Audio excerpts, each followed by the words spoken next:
three.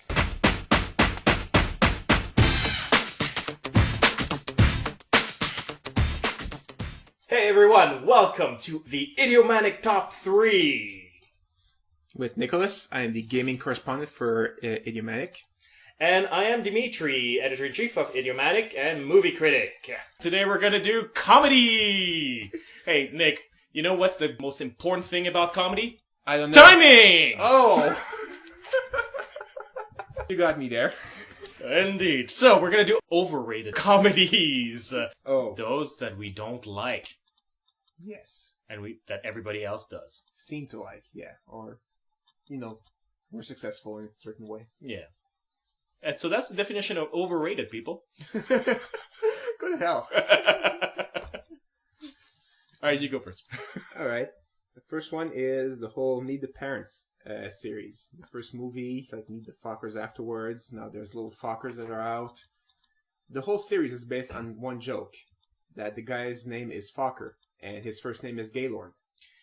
In fairness, the sequels are based on that joke. Yeah. The first movie is based on the joke that everything that could possibly go wrong happens to him. Okay, yeah, the first one is a little movie. The sequels are, it's based on the whole, especially Meet the Fockers, which I hated. I did not laugh once in that movie when my friends, hey, let's watch this, and they were all cracking up, and I was like, what are you, idiots or something? And it's just basically they were laughing the most when somebody with the name Focker and the first name, and it was the same joke over and over and over again.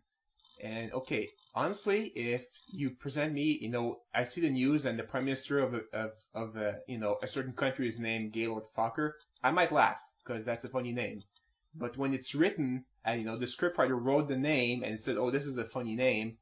That's not funny. You just wrote the name and you made it that way, so it's not funny at all. I agree. Now, I didn't watch the first or second sequel. Yeah. I did watch the first one.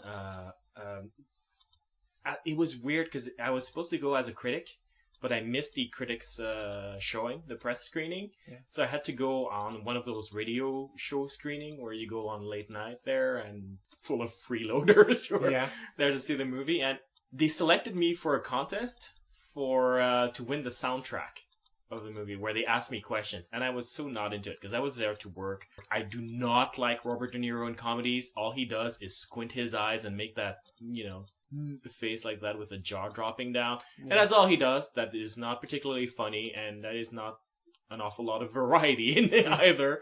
And Ben Stiller tends when he plays the neurotic character who has bad luck, he tends to do that same shtick over and over again. I don't like it either. Yeah. So I was not in the mood, but they selected me out and they were asking me questions, and the mic was so loud I couldn't hear, and I was not in the mood to even try to figure out what they were asking. So I would just randomly say yes or no to every question. They asked me 10 questions.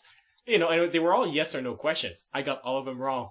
Just by pure luck, I managed to get every single one of them wrong. And they just got exasperated and they gave me the soundtrack anyway. And I'm looking at it and it's Randy Newman. Oh, I hate Randy Newman. Oh, wow. And the movie itself was crap, of course. Yeah.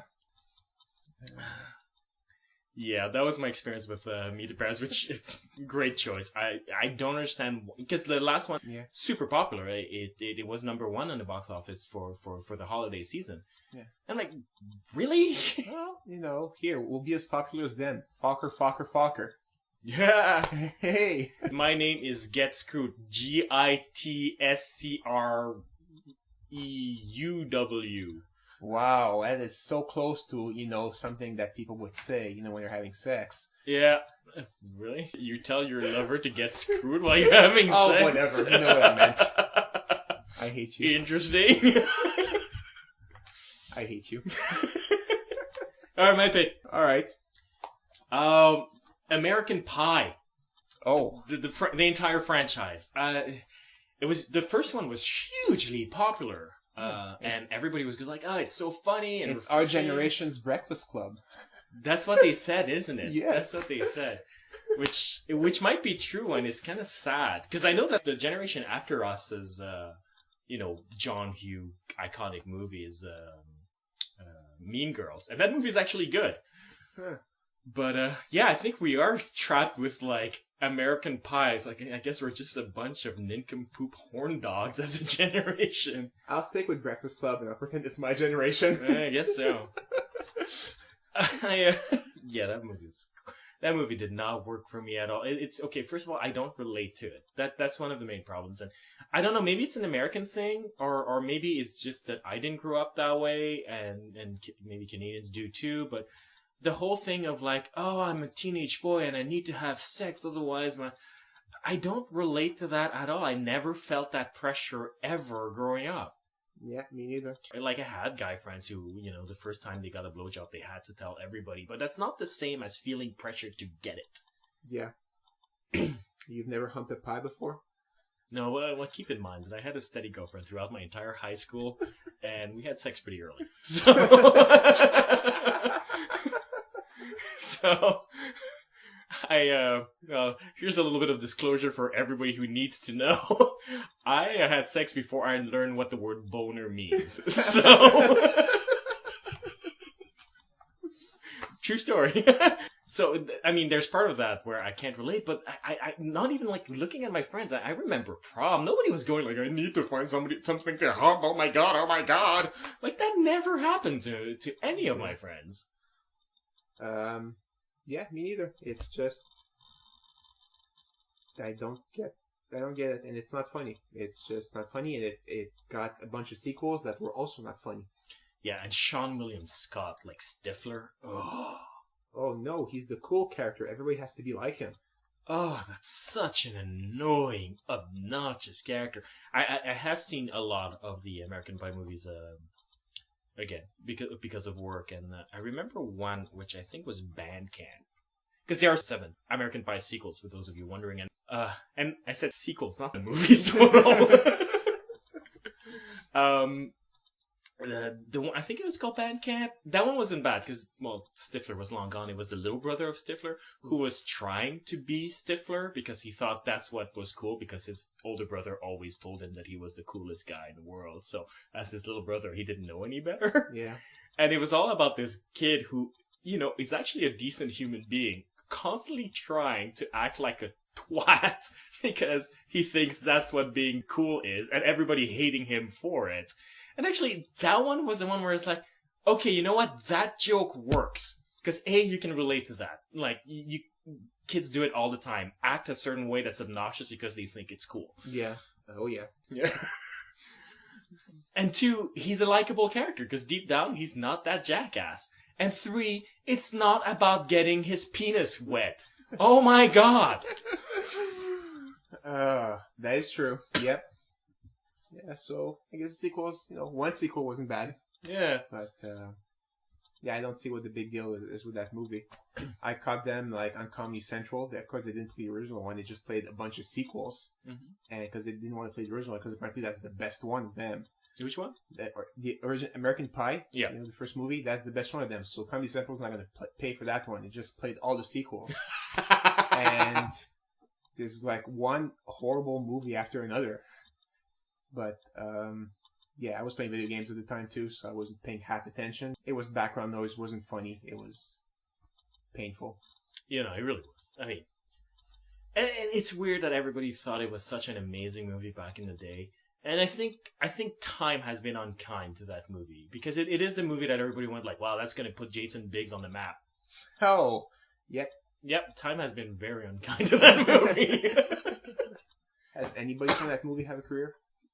Sean William Scott has a decent... Alison Hannigan has a decent career. Oh, she was not the main character. One of the main characters, though. Well, in the sequel, she is. So. Yeah, it's true. Alison Hannigan does not have a career because of that movie, though. No, that is a good point. That is a good point. That is a good point. She got a career despite that movie. Yeah. Well, it brought back a long-standing comedian, the father of... Yeah, I know who you're talking about, Gene. Yeah, Levy or something. Yeah, that's it, Levy. It brought him back. Yeah. And I'm grateful because he's such a talented comedian. He's probably the best part of those movies. Yeah. And they were wise enough to keep him in all of the sequels. I guess he's the only character you can kind of relate to, even though he's a father, because he's not trying to screw everything every 10 seconds. Yeah, well, yeah, and that's another part of Bandcamp where he ends up leading the camp to replace Alison Hannigan, who was, I think, pregnant or something at the time. Yeah. Like, not like the character. He's replacing the character. So he's the father of Jason Bigg is stuck leading band camp. And it's funny because they has that nice angle where he is free to talk about his son when his son is not there and describe how he sort of views his son. And it's like, you know, he's a good father. He loves his son, but yeah, he thinks his son is really weird. You know? And it was one of the funniest joke where, you know, weird stuff happens because it's an American Pie movie, and you know, Junior Stifler gets into embarrassing situations, but not for the same reasons, but it looks like it's for the same reason. So you have Levy just sort of sitting there going, let me tell you about my son. It's really funny. Really, it's like, honestly, I'm actually sounding like I'm raving about Bandcamp, but it's because it's like, it's not nearly as bad as the other ones. That's all. Yeah, so that was my pick. All right. Next pick, Seinfeld. And I'm going to, it's not a movie, it's a comedy, but, you know, still. Yeah, it's a sitcom. Sitcom. And I'm going to, you know, just say, okay, the first few seasons were great. Then Larry David left, and they just did not know what to do with the characters and everything, and it just spiraled down into mediocrity. Yeah, Larry David being one of the executive producers and writers. Yes. And people rave, oh, the finale was great, and no, it wasn't. You know, I expect the finale of a comedy show to be funny, and that wasn't funny. It was just, hey, look at all the characters we had in the previous seasons. We're bringing them back. Yeah, in fairness, most people pan that finale. It's one of the finales regarded as being one of the inferior ones. Yeah, but actually, you thought, you know, Pink Glasses, people talk about that finale, how it was great and everything. Really? Yeah, you'd be surprised how, you know, Seinfeld fans, you know, that finale was great. You got to see all the other characters coming back, and it was funny. And no, it wasn't funny. There was not one joke in that whole finale.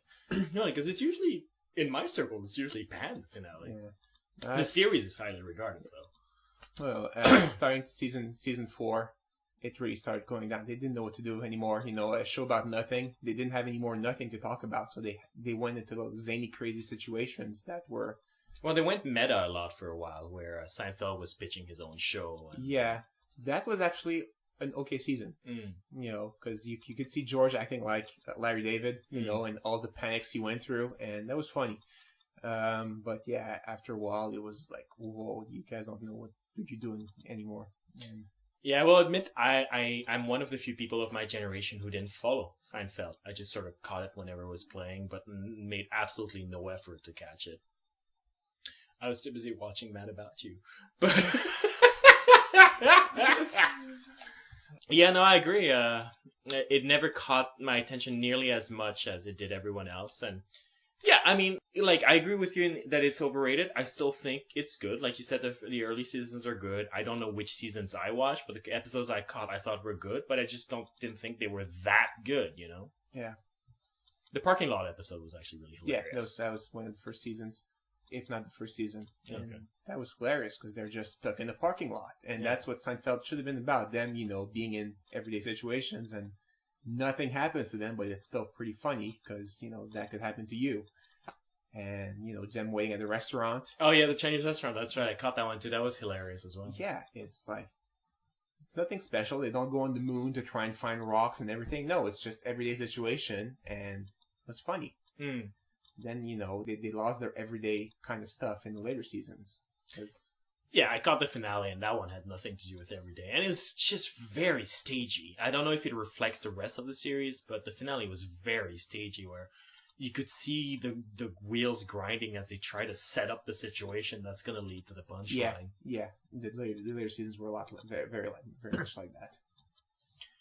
That's an interesting pick. I'm going to go with another sitcom as well. I'm going to go with Home Improvement, which actually got 8 effing season, 91 to 99. I was looking that up. Wow. Oh, I hate that show. Tim Allen, and it's like, it's, you know, it's a quintessential show of our generation. It aired for, like, you know, our entire teenagehood, pretty much. Yeah. You know, it's like the story of a Neanderthal idiot married to an unsufferable shrew. Like, really, that's what it is. Yeah. And I gotta say, it is one of those frustrating things. Those of you who listen to the podcast know that I am a self-proclaimed feminist, and it is one of those frustrating shows that sort of give really a good argument for feminism gone wrong, actually. Because all of this show is about how men are idiots and they should always listen to their mothering wives, and women are intellectually superior in every way, and women should just accept that men are idiots, and men should accept that they are idiots and they should follow their wives. And it's like, this is such a destructive dynamic, especially since, home improvement was geared towards families, young children. I don't envy the children who grew up with that message being bombarded to them in reruns, in syndication every weekday. Yeah. Well, I didn't get that message from it. All I remember it tried to do slapstick, and they failed miserably at it when he was doing his Tool Time show, and he got into crazy situations. It's like that. That's an example of failed slapstick. It was not funny. You could see what was going to happen from a mile away. It happened just the way you thought it was going to happen, and Tim Allen's comedic timing for slapstick is pretty bad. I'm sure he's a good comedian. He probably has good stand-up, but his slapstick is horrible. And his stand-up is actually funny. And it wasn't funny. And it was always the same jokes. That's what got to me the most with Home Improvement. You saw one episode, you got all the jokes. And then if you saw a second episode, it was the same jokes being repeated in a different order. He does his crazy slapstick because he doesn't pay attention when he does the Tool Time thing. Yeah. His neighbor doesn't show his face. He goes rap, rap, rap, rap. His children make a mess and he gets blamed for it or whatever. It's always the same situation every episode, and it's the same punchline every episode. It doesn't vary. Yeah. So that's my pick. All right. Well, we're going to do third pick. Yep. All right. I'm going to go back to the realm of movies. Deuce Bigalow. Male Gigolo and the sequel. European Gigolo. I did not get it. It's a guy who's tasked to have sex with weird people, and I guess you're supposed to laugh at the weird people because they're weird. That was not funny. I did not watch that movie. I just saw the previews and went like, no. Rob Schneider is great as a co-star, second guy. He's not even that great at that. He's okay. Yeah, he's mostly better, offensive. Yeah, he's better than he is as the main actor. Because man, that was just painfully unfunny. I'm sure it looked terrible. But it's European. Deuce Bigalow. Well, I guess they did a sequel, so it must have been popular. Yeah, it was popular enough to warrant a sequel. I don't know if the sequel was very popular or not. I know it was critically panned. Yeah. The Roger Ebert view of that sequel is probably funnier than the sequel itself. You should check it out, RogerEbert.com. His review of that of the sequel is hilarious. By the title European Gigolo, I get the feeling that it's probably did a good in foreign market. I don't know. He just goes to, I remember that he goes to Europe to be a gigolo, and he basically goes to have sex with all the European stereotypes. Like, Scandinavian women are giant and tall, and that's supposed to be funny, and, it's ridiculous. Xenophobia is hilarious! Yes! Alright, my final pick, anything by Jim Carrey. With Jim Carrey, I'm sorry. Anything with Jim Carrey. Be it Ace Ventura, The Mask, or Dumb and Dumber. All three of which came out in 94, apparently. Wow. All terrible, terrible stuff. I do not understand why Jim Carrey was so popular at the time that he just, exploded on the scene. He makes funny faces. Funny faces are funny. Well, I saw his Ventura, and he doesn't even make funny faces so much as he makes funny faces with his butt throughout most of the movie. Yeah. It's really painful. The only movie I saw was the sequel to Ace Ventura, and I say saw because again, my funny friends, I wanted to show us, it's a great movie, so let's watch it. And me and another guy, we just saw the opening scene, and one of our friends, there's something wrong, they're not laughing, and we're like, yeah, we're not laughing because it's not funny. And so we finally watched something else. Unfortunately, that something else was Meet the Fockers. Oh, where we still didn't laugh, but I think I might have gone with Ace Ventura actually. Yeah, I mean, we saw the first scene of the movie where it really was not funny, and they were laughing, and it's okay. That I can see where the jokes are. Yeah, well, it's obvious to see where the jokes are because Jim Carrey sort of telegraphs them as like loudly as humanly possible. So yeah, he's practically screaming, "That's a joke!" with every line. But like, and even like his later movies where people are like, no, like this is the turning point for Jim Carrey where he became a real actor, and like The Truman Show. Crap. It wasn't supposed to be a comedy, but it wasn't a good movie. Well, it is a comedy. It's a satirical comedy. It's a more serious comedy. Yeah, okay. Still crap, and everybody, he's really good in it. No, he's just not awful in it. He's still pretty crap. He's just not bull crap. I guess.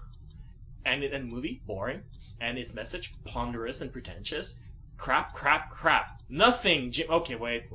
Eternal Sunshine of the Spotless Mind. Good movie. Everything else with Jim Carrey in it, crap. What about Batman Forever. Batman Forever. Crap. And not only crap because of it. Because Batman Forever was all about reproducing that 60s feel of the early Batman TV show. I'm guessing Joel Schumacher just sort of grew up with it and went like, no, this is what Batman is. Like, not that Tim Burton stuff. And he sort of reproduced that, and everybody's playing to that note, and it's actually quite funny, including Val Kilmer, and certainly Tommy Lee Jones does it perfectly, like the cackling madman. He's perfect. He's like Cesar Romero doing the Joker. He's pitch perfect. Except effing Jim Carrey, who just screams every line and chews the scenery throughout the entire thing. Yeah, the Riddler in the 60s movie was more tame than that, really. Yeah, and if you're gonna do campy in the Batman 60s styles, it's a very specific type of campy. You just can't just do anything and scream and wail about and go like, hey, look, they gave bad performance. That's a bad performance. Like, they didn't give bad performances. They gave campy performances. Yeah. Fail. Actually, I'm gonna launch a challenge to the listeners. Find me, apart from Eternal Sunshine of the Spotless Mind, which I admit, terrific movie, find me another good Jim Carrey movie. That you'll get bragging rights, and we'll try to come up with a prize. In fact, list the movie and then put under it what you want as a price. Something reasonable, please. We're not saying that we're going to give it to you, but if it's reasonable, we're going to try. But you're going to fail anyway, so I'm not really all that worried. Because he has not played good movies. I might enter that. Yeah, go ahead. And on that note, I guess now it's time for the Electric Boogaloo Factory. Favorite part of the podcast. Yeah. Woo! For those of you who are new, the Electric Boogaloo Factory is when we take a franchise that doesn't deserve a sequel, or a ninth sequel, and we try to make a sequel out of it. And, with the Over-Under series, what we try to do is take some of our overrated picks to make sequels out of it. Why don't you go ahead, Nick? What did you pick? I want to pick Meet the Fockers. And since it's very easy, you just need a catchy title. Mm-hmm. I'm going to go with Dead Fockers. They're mourning the death of the Robert De Niro character.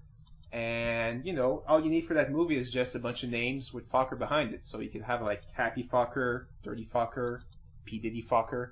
And, that's all you need for the movie. There is one flaw in your synopsis there. Nobody would mourn the death of the Robert De Niro character.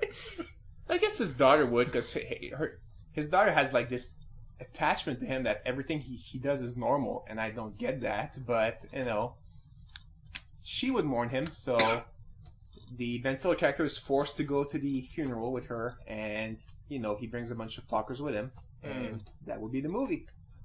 Yeah, I can just see the eulogy. Like, I honestly can see it the way that these movies tend to be written, where he goes like, I know that, we weren't really related by blood, so this is Ben Stiller about Robert De Niro, but in my mind, he was a fucker. He was a great big fucker. I can see them going with that joke throughout the entire sermon, Yeah. Yeah. Boy, I would not watch that anymore. Alright, my turn. Yeah, like you, I'm gonna pick a franchise that has quite a few sequels. I'm going to do the 7th and 8th sequel to American Pie. All right. 2 sequels in one Electric Boogaloo entry. It occurs to me that they've done pretty much everything you can do about, male and female sexuality in the American Pie series. Well, less female, but sort of, kind of, with the Alison Hannigan character. Yeah. But what they haven't done is homosexual relationships and sexuality. So I think that's what I would want tackled. So I would like release 2 movies at the same time, or dealing with that. One for the gay males and one for the gay females. So it would be American Clam and American Corn Dog. Awesome. I think so. So, like, both movies would follow a group of lesbians and a group of gay men who really want to get laid. So they go out, and because they're not straight, they just get laid, because it's really that easy when you're not straight. The end. How long are your movies? As long as they need to be, which is minus 5 seconds. Because, you know, in the first movie, the whole point is getting laid. And at the end, they realize that, yeah, okay, maybe getting laid is not that important. And they get laid anyway. Yeah. So, and then they go try to get laid in the second movie all over again. Exactly. So, how long does it take for your characters to realize that, you know, hey, we can get laid between each other? Want to F? Yeah, okay. All right. So I guess that's it for the Electric Boogaloo Factory and the podcast. So let us know your overrated picks for comedies. And let us not forget, try to find that Jim Carrey movie that is not Eternal Sunshine on the Spotless Mind. That's actually good. All right. So that's a lot of homework for you guys. We'll see you in 2 weeks.